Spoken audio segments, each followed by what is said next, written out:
ગુજરાત માધ્યમિક શિક્ષણ બોર્ડ દ્વારા તાજેતરમાં ધોરણ 12નું પરિણામ જાહેર થયું હતું. ત્યારબાદ આજે ધોરણ 10નું પણ પરિણામ જાહેર થયું છે, જેમાં પોરબંદર જિલ્લાનું 79.59% પરિણામ જાહેર થયું હતું.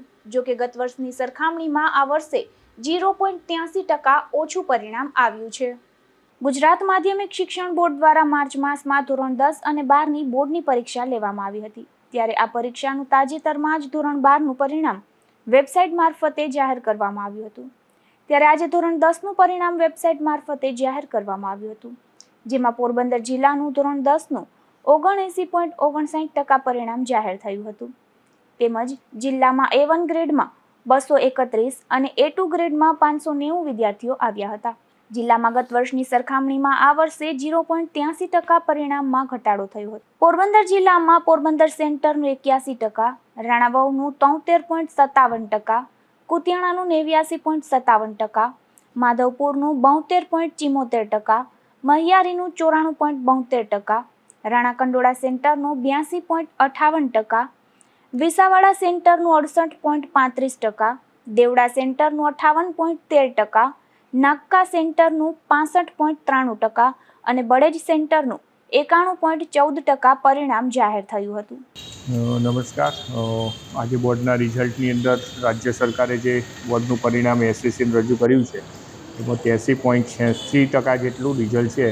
પોરબંદર જિલ્લાનું આપણું 79.59% રિઝલ્ટ અત્યારે આવ્યું છે, જે ગત સાલ કરતાં 0.83 ડાઉન છે.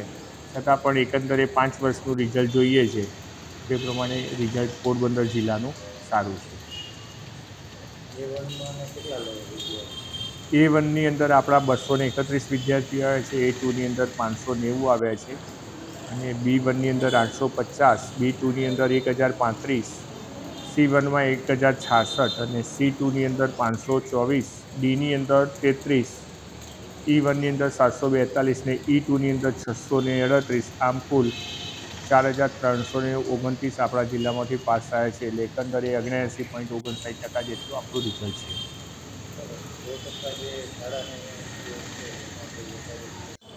100% શાળાઓનું તો અમે ડેટા તો મેળવી રહ્યા છીએ. હાલ આપણી પાસે 2025ની વાત કરીએ, 2026ની, તો 2026ની અંદર અમારે 100% પરિણામવાળી શાળાઓ 10 છે, જે ગત સાલ 8 હતી. એટલે 2નો અમારે ત્યાં વધારો થયો છે. અને એ જ રીતે 30% રિઝલ્ટવાળી જે શાળાઓ છે એ ગત સાલ 1 હતી, એની જગ્યાએ આ વર્ષે 2 થઈ છે. એ 30%થી ઓછું પરિણામ છે એમને અમે તરત બોલાવીશું અને એનું રિઝલ્ટ સુધરે એ પ્રમાણેના અમે પૂરેપૂરા પ્રયત્ન કરીશું, જેના કારણે આવતી સાલે એ શાળાઓનું રિઝલ્ટ છે એ સુધરવાનો પૂરેપૂરો પ્રયત્ન. પોરબંદર જિલ્લાનું ધોરણ 10નું 100% પરિણામ ધરાવતી 10 સ્કૂલો જાહેર થઈ છે. તો 0% પરિણામ ધરાવતી 1 સ્કૂલ જાહેર થઈ હતી, તો 30% પરિણામ ધરાવતી 2 સ્કૂલ જાહેર થઈ હતી. જો કે ગત વર્ષની સરખામણીમાં આ વર્ષે 100% પરિણામ ધરાવતી 2 સ્કૂલમાં વધારો થયો હતો. નિપુલ પોપટ સાથે અશોક થાનકી, ગુજરાત ન્યૂઝ, પોરબંદર.